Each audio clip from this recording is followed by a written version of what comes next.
what we're going to cover today is a quick review of project selection. So which project should I work on? And then from there I want to transition to, okay, now that I've selected my highest priority projects, how do I get it done? And I'm gonna go about that by first covering how do we do it today. So I want to cover how it's typically done, because what I'm going to suggest is very common sense. And so it's not common practice, it's common sense. And so I need to compare and contrast how things are typically done with what I'm suggesting that you do so that you can see the differences. So we'll do a quick review of project selection, then we'll talk about how do we do it today, and then what is the project velocity system, and then of course we'll take questions, and feel free to give your questions to Andrea at any time. And if we get some questions, she'll interrupt me and ask, or I may pause at different times and take your questions. But for sure at the end, we'll have plenty of time for questions. Okay, so which projects should I choose? And I started with this topic last time because if you think about it, there's a lot of books written about how to get things done. I mean, a lot of people write on that. But none of them tell you the process for selecting which things to do. Which ones should I actually go do? And the assumption is that you already know what that is. But in reality, I find that many business owners get tied up in trying to figure out which ones to do. In fact, I would say the biggest reason for not getting things done is because you spent time working on the wrong things. So figuring out which ones to do is very, very important. So which projects or to-dos should get your time, attention, and resources to get the maximum result? And that was a question we tried to answer in that last webinar. But I'm going to give you a quick overview of that today. So which one should have your full focus until it's completed? Which project or projects? Well, it's the project that's going to make you the most amount of money in the least amount of time. That's the thing you should be focused on. Now that's common sense, right? That's an obvious answer. Work on the thing that's going to make you the most amount of money and take the least amount of your time. But we don't really have a process for how to choose that. And that's what the 9 steps we went over last time were all about. How do we go through and select the projects that are going to give us the biggest bang for the buck? So for our time and attention, where can I have the biggest impact on my business? So these were the 9 steps we went through in that webinar, and I provided, kind of an Excel type spreadsheet where you could actually go through and do these steps. But I'm just going to quickly walk through them so that you get a sense of how we select the projects.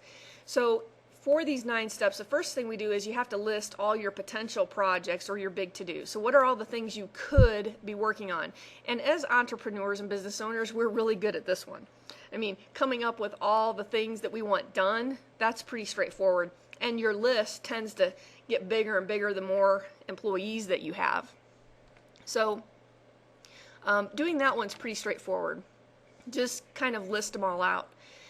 Then the second thing you want to do is get an idea of which of the projects will provide near-term or short-term projects, and then number 3, which ones are long-term. So if you took your big long list that we created in number 1 and then go through it and divide them into short-term projects that could yield income in the short term, and projects that could yield income in the long term, and divide them up.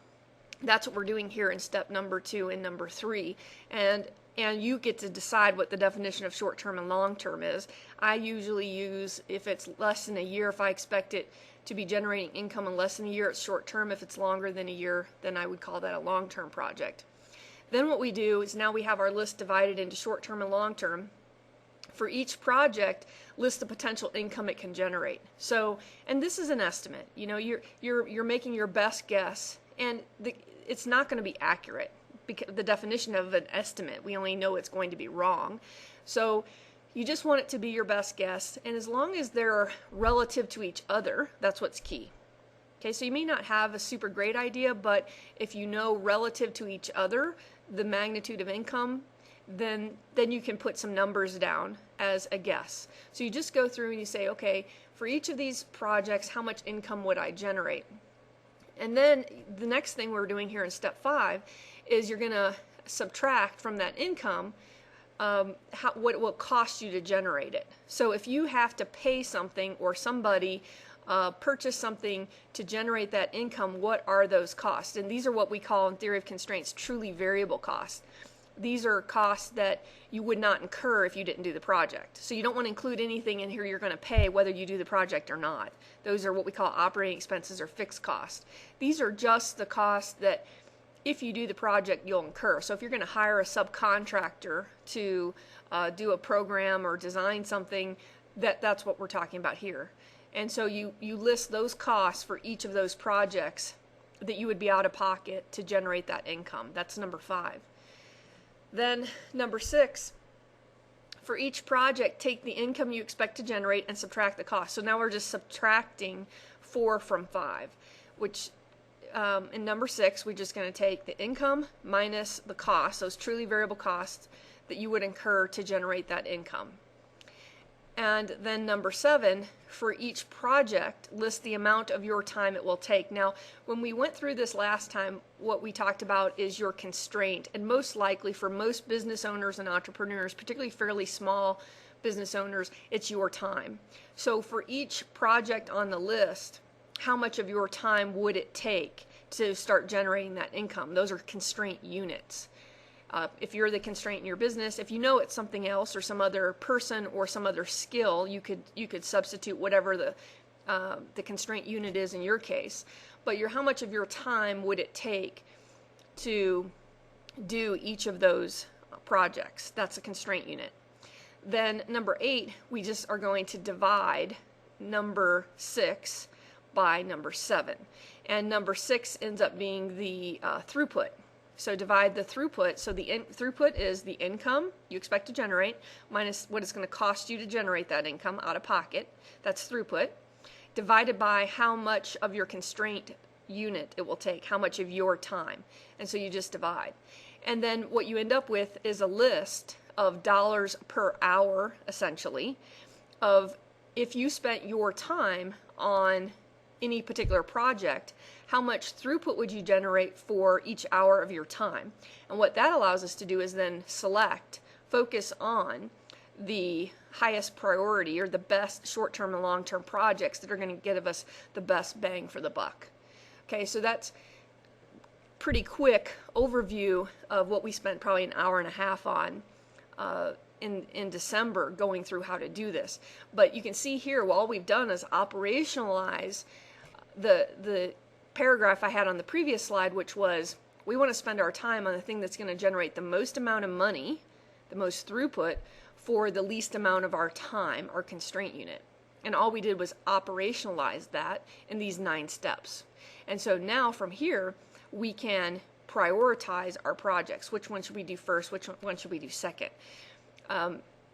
You could also use this for determining which projects to go after. So if you're a project-based service business, in other words, we're not talking about your internal projects necessarily, but you do projects for your business, which projects should you go after? Which jobs should you go after? Well, the ones that, again, are going to generate the most amount of throughput for the least amount of your constraint. So what we're going to do today is we're going to transition a little bit from talking about when you have really just you or very few people in your business and we're trying to do project selection. We're going to transition to, now let's assume you have a slightly bigger company but still a small to medium-sized company. You maybe have several employees and some of them may not be geographically located where you are. How do we then get the projects done after we've prioritized them or after we've gone out and landed some new